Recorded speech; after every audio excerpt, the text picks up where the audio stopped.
ഈ പെൺകുട്ടിയെ പറ്റി ഞാൻ കേട്ടിട്ടുണ്ട്, ഒരിക്കലും മറ്റേ കണ്ടിട്ടുണ്ട്. അത് പക്ഷേ 10-17 വർഷം മുമ്പും കണ്ട. എന്നാലും ഇപ്പോഴും അതേ ഫോട്ടോ വയ്ക്കണമെന്നുണ്ടെങ്കിൽ അത് വയ്ക്കാം. ഹരിക്ക് ജീവിതത്തിൽ പല പെൺകുട്ടികളുമായിട്ടും പലതരത്തിലുള്ള അടുപ്പങ്ങൾ ഉണ്ടായിരുന്നിരിക്കാം. എന്നാൽ ഈ പെൺകുട്ടിയെ പറ്റി അയാൾ പലപ്പോഴും എന്നോട് പറഞ്ഞിട്ടുണ്ട്. പുള്ളിക്ക് അങ്ങോട്ട് വല്ലാത്തൊരു ആകർഷണം തോന്നിയിട്ടുള്ള ഒരേ ഒരു പെണ്ണു ഇത് തന്നെയാണ്. അയാൾക്ക് ശരിക്കും അവളെ ഭാര്യയാക്കണമെന്നുണ്ടായിരുന്നു. പിന്നെ എന്തുകൊണ്ടത് നടന്നില്ല?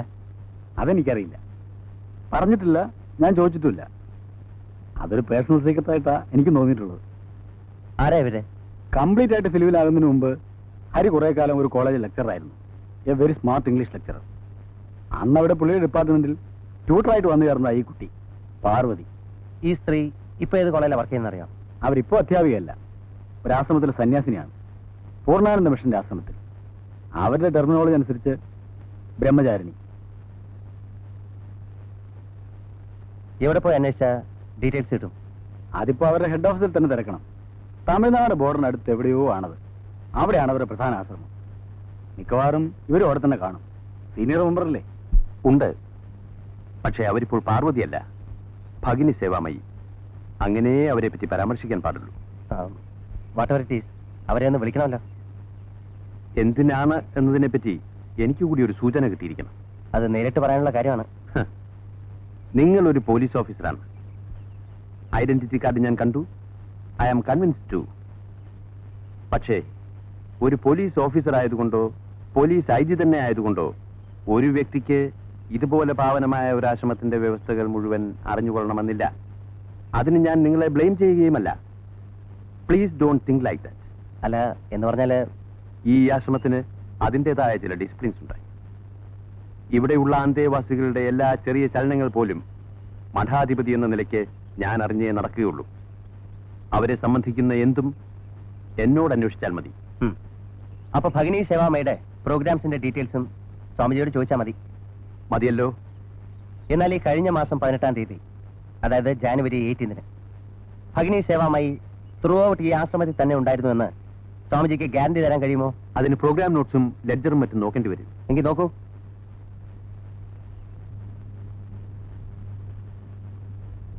ഇക്കഴിഞ്ഞ ജാനുവരി 18-ാം തീയതി 18, അന്ന് ഉച്ചയ്ക്ക് ശേഷം അവർ ആശ്രമത്തിൽ ഉണ്ടായിരുന്നില്ല. ഉച്ചയ്ക്ക് ശേഷം എന്ന് പറയുമ്പോൾ സന്ധ്യയ്ക്ക് മുമ്പായി അവരിവിടെ തിരിച്ചെത്തിയിട്ടുണ്ടോ? ഇല്ല, പിറ്റേന്ന് കാലത്താണ് ഇവിടെ തിരിച്ചെത്തിയത്. എവിടെയായിരുന്നു അന്നവർ? പ്ലീസ് പാർഡൻ മീ, അങ്ങനെയൊന്നും ചോദിക്കാൻ പാടില്ല. ഞാൻ തന്നെ നിർദ്ദേശിച്ച ഒരു മിഷന് വേണ്ടിയാണ് അവർ പോയിട്ടുള്ളത്. എന്ത് mission? I am sorry, I am not suppose to disclose all those to you. Swamiji, ഒരു മർഡർ കേസിന്റെ അന്വേഷണമായിട്ട് ബന്ധപ്പെട്ട ഇപ്പൊ ഞാനിവിടെ വന്നിരിക്കുന്നത്. കൊല ചെയ്യപ്പെട്ട ആളിന്റെ പഴയ ഡയറിയിൽ നിന്ന് ഇവിടുത്തെ ഭഗിനിയുടെ ഫോട്ടോ എനിക്ക് കിട്ടിയിട്ടുണ്ട്. കൊല നടന്ന രാത്രിയിൽ അവരിവിടെ ഉണ്ടായിരുന്നില്ല എന്ന് നിങ്ങൾ പറയുന്നു. ഞങ്ങളുടെ തന്നെ ട്രിവാൻഡ്രത്തിനപ്പുറത്ത് കൊട്ടിയത്തിനടുത്തുള്ള ഒരു ആശ്രമത്തിലേക്കാണ് അവരെ അന്ന് ഞാൻ അയച്ചത്. എന്തിനെ? മാഘപൂർണിമ ആഘോഷങ്ങളുടെ ഒരു കോർഡിനേഷന് വേണ്ടിയിട്ട്. അവരവിടെ ചെന്നിട്ടുമുണ്ട്. അവിടുത്തെ മഠാധിപതിയുടെ മെസ്സേജും കൊണ്ടുവന്നിട്ടുണ്ട്. അത് ഞാൻ പിന്നെ ചെക്ക് ചെയ്തോളാം. തൽക്കാലം ആ സ്ത്രീയെ വിളിക്കൂ, എനിക്ക് അവരെ ക്വസ്റ്റ്യൻ ചെയ്യാനുണ്ട്. Please call the lady.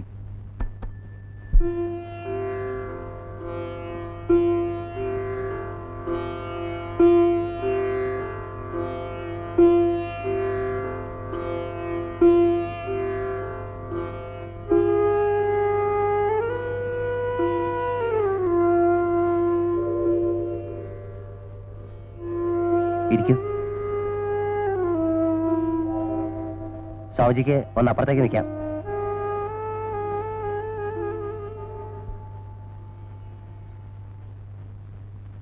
ഞാനൊരു മർഡർ കേസുമായിട്ട് ബന്ധപ്പെട്ടിട്ടാണ് മിസ് പാർവതിയെ അന്വേഷിച്ചു വന്നത്. എക്സ്ക്യൂസ് മീ, ദയവ് ചെയ്ത് ആ പേര് വിളിക്കാതിരുന്നാൽ കൊള്ളാം. ഭഗിനി എന്നോ സ്വാമിനി എന്നോ താങ്കൾക്ക് എന്നെ അഡ്രസ് ചെയ്യാം. രണ്ടും ബുദ്ധിമുട്ടായി തോന്നുന്നുണ്ടെങ്കിൽ സിസ്റ്റർ എന്ന് വിളിച്ചോളൂ. മറ്റത് ഇവിടുത്തെ നിയമം അനുവദിക്കുന്നില്ല. ഒരു മിസ്റ്റർ ഹരികൃഷ്ണൻ എന്ന് പറയുന്ന ഒരു famous writer and film maker ഞാൻ അറിഞ്ഞു. അദ്ദേഹത്തിന്റെ സ്വകാര്യ മേശയിൽ ആയിരക്കണക്കിന് ഫോട്ടോഗ്രാഫുകളിൽ നിന്ന് വിട്ട് ഒരു പേഴ്സണൽ ഡയറിക്കുള്ളിൽ സിസ്റ്ററിന്റെ ഫോട്ടോ കണ്ടതുകൊണ്ടാണ് ഞാനിപ്പോൾ ഇവിടെ ഇരിക്കുന്നത്. നിങ്ങൾ തമ്മിൽ അറിയായിരുന്നു. കുറെ കൂടെ തെളിച്ചു പറഞ്ഞാൽ? ഞങ്ങൾ ഒന്നിച്ച് കുറച്ചു കാലം ഒരു കോളേജിൽ വർക്ക് ചെയ്തിരുന്നു. അതല്ലാതെ നിങ്ങൾ തമ്മിൽ... ഞാൻ പറഞ്ഞല്ലോ, ഞങ്ങൾക്ക് പരസ്പരം അറിയായിരുന്നു. അതല്ല ഞാൻ ഉദ്ദേശിച്ചത്. ഒരു ആശ്രമത്തിന്റെ അറ്റ്മോസ്ഫിയർ വെച്ച് ഇങ്ങനെയൊക്കെ ചോദിക്കാനും പറയാനും പാടുണ്ടോ എന്ന് എനിക്കറിയില്ല. ബട്ട് അറിയേണ്ട കാര്യങ്ങൾ അറിഞ്ഞല്ലേ പറ്റൂ. അതുകൊണ്ട് ചോദിക്കുകയാണ്, നിങ്ങൾ തമ്മിൽ കുറച്ച് കൂടുതൽ അടുപ്പമുണ്ടായിരുന്നു എന്ന് ഞാൻ അറിഞ്ഞു. 17 കൊല്ലത്തിനപ്പുറത്തെ ഒരു പ്രത്യേകതരം എക്സ്പീരിയൻസും കുറെ പ്രത്യേകതരം ദിവസങ്ങളും. അതിനെപ്പറ്റി ഇപ്പൊ തിരക്കുന്നത് വേണ്ടി വന്നതുകൊണ്ടല്ലേ? നിങ്ങൾ അറിഞ്ഞത് കുറെയൊക്കെ ശരിയാണ്. അതുമായിട്ട് ബന്ധപ്പെട്ടിട്ടാണോ സിസ്റ്റർ ഇങ്ങനൊരു ജീവിതത്തിലേക്ക് വഴിതിരിഞ്ഞ്? എന്ന് വേണമെങ്കിലും പറയാം. പിന്നീട് നിങ്ങൾ തമ്മിൽ കണ്ടിട്ടുണ്ടോ? ഇല്ല. ഹരികൃഷ്ണൻ എപ്പോഴെങ്കിലും ഇവിടെ വന്നിട്ടുണ്ടോ ഈ ആശ്രമത്തിൽ? ഇല്ല. സിസ്റ്റർ എപ്പോഴെങ്കിലും അദ്ദേഹത്തെ കാണാൻ ശ്രമിച്ചിട്ടുണ്ടോ? ഇല്ല. അപ്പൊ കണ്ടിട്ടേ ഇല്ല? ഇല്ല. അദ്ദേഹം മരിക്കുന്നതല്ലേ? ഇല്ല. മരിച്ചതിന് ശേഷവും? ഇല്ല. ഈ പറഞ്ഞ ദിവസം, അതായത് ജനുവരി 18-ാം തീയതി, നിങ്ങൾ കൊട്ടിയത്തുള്ള ആശ്രമത്തിലേക്ക് തന്നെയാണോ പോയത്? അതെ. ആ രാത്രി അവിടെ തന്നെ ആയിരുന്നു കഴിഞ്ഞത്? അതെ. അതിനവിടെ രജിസ്റ്റർ ഉണ്ട്. Thank you. ഞാൻ അത് അവിടെ ചെക്ക് ചെയ്തോളാം. Sorry for the disturbance.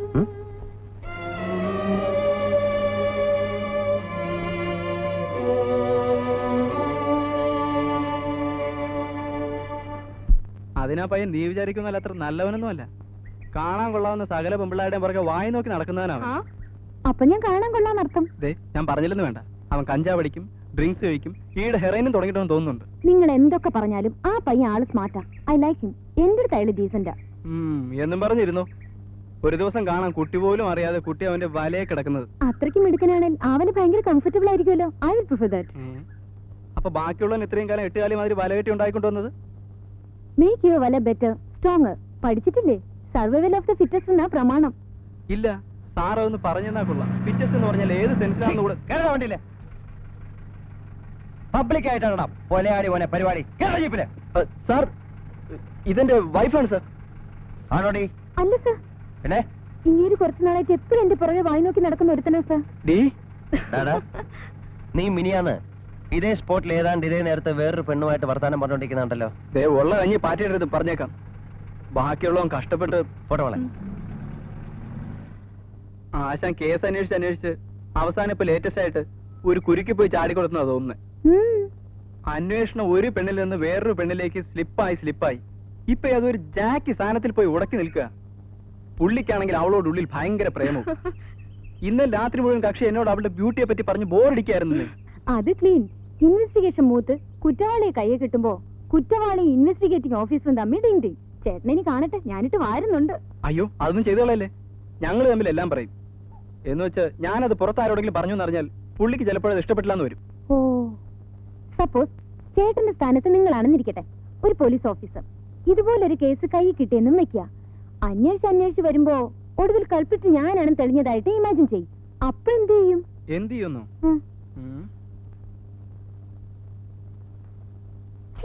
ഇനി എന്നോട് മിണ്ടണ്ട.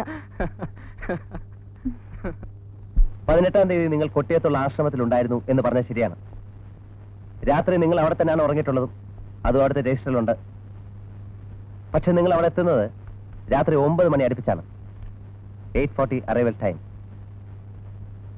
ഇവിടെ നിന്ന് ഉച്ചയ്ക്ക് 2 മണിക്ക് പോയി എന്ന് പറയുന്നു. 2 മണിക്ക് ഇവിടെ നിന്ന് ഇറങ്ങിയാൽ നിങ്ങൾ നോർമൽ കോഴ്സിൽ 5 മണിക്ക് അവിടെ എത്തണം. ഏറിയാൽ 6.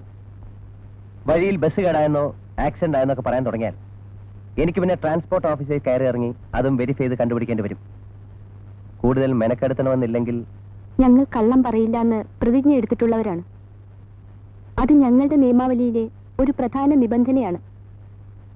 വഴിക്ക് അങ്ങനൊരു ട്രാഫിക് പ്രോബ്ലം ഉണ്ടായിട്ടില്ല. അങ്ങനെയാണെങ്കിൽ വൈകുന്നേരം 5 മണി മുതൽ രാത്രി 9 മണി വരെ സിസ്റ്റർ എവിടെയായിരുന്നു എന്ന് പറയേണ്ടി വരും. You will have to explain that absence. Postmortem report അനുസരിച്ച് സന്ധ്യയ്ക്ക് 6 മണിക്കും രാത്രി 8 മണിക്കും ഇടയിലാണ് ഹരികൃഷ്ണന്റെ മർഡർ നടന്നിട്ടുള്ളത്. 6-നും 9-നും ഇടയ്ക്കുള്ള ആ സമയം, ആ ക്രൂഷ്യൽ 3 മണിക്കൂർ സിസ്റ്റർ എവിടെയായിരുന്നു എന്ന് പറഞ്ഞേ നോക്കൂ. അതെന്റെ ഒരു പേഴ്സണൽ അഫെയർ ആണ്. പറയാൻ നിവൃത്തിയില്ല.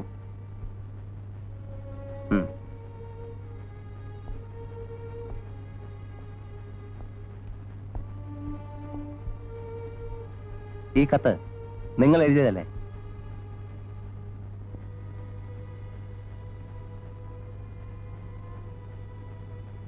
അല്ലേ? അല്ല.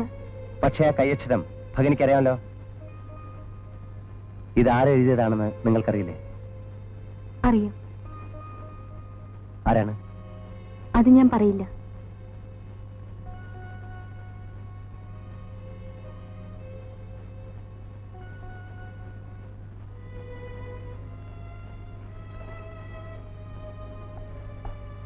ഈ ചപ്പൽ നിങ്ങളുടെ അല്ലേ?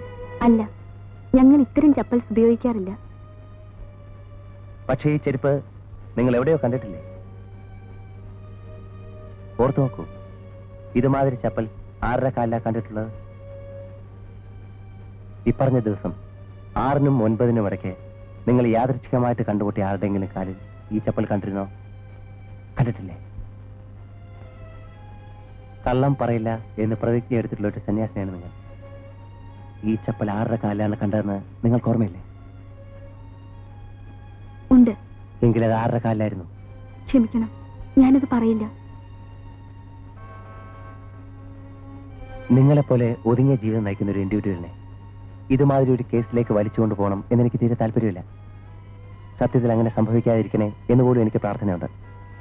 കൊല നടന്ന മുറിയിൽ നിന്നും സറൗണ്ടിങ്സിൽ നിന്നും കിട്ടിയതാണ് ഈ ചപ്പലും പിന്നെ ഒരു കർച്ചീഫും ഞാൻ കൊണ്ടുവന്നിട്ടുണ്ട്. പ്ലീസ്, എന്നെ ഇത് കാണിക്കണമെന്നില്ല. ഇത് രണ്ടും ആരുടേതാണോ ആ ആളാണ് കൊലയാളി എന്നുള്ള വ്യക്തമാണ്. അത് ആരുടേതാണെന്ന് നിങ്ങൾക്കറിയാം. അറിഞ്ഞിട്ട് നിങ്ങൾ അത് ഒളിക്കുന്നു. ഡിസിസീവായ അന്നത്തെ ആ 3 മണിക്കൂർ നിങ്ങൾ എവിടെയായിരുന്നു എന്ന ചോദ്യത്തിനും കറക്റ്റായിട്ടൊരു മറുപടി പറയുന്നില്ല. കേസ് അന്വേഷിക്കുന്ന ആൾ എന്ന നിലയിൽ എനിക്ക് ആ മറുപടി കിട്ടിയേ പറ്റൂ. അത് ഞാൻ സിസ്റ്ററിനെ കൊണ്ട് പറയിക്കും. നിങ്ങൾക്ക് എന്നെ കൊണ്ടത് പറയിക്കാൻ സാധ്യമല്ല. ഒന്നുകൂടെ ഒന്ന് ആലോചിച്ചിട്ട് അങ്ങനെ പറഞ്ഞാൽ മതി. കാരണം എന്റെ ചോദ്യങ്ങൾക്ക് മറുപടി പറഞ്ഞില്ലെങ്കിൽ ഈ കേസുമായി ബന്ധപ്പെട്ട് ആദ്യമായി ഞാൻ കസ്റ്റഡിയിലെടുക്കുന്ന വ്യക്തി നിങ്ങളായിരിക്കും.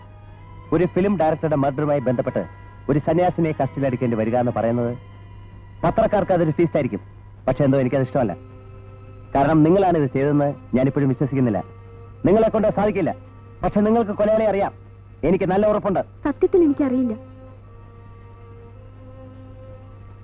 സിസ്റ്റർ പോലീസ് കസ്റ്റഡിയിലാവുമെന്ന് പറയുമ്പോൾ ഞാൻ പറഞ്ഞല്ലോ പത്രക്കാരെ പറ്റി.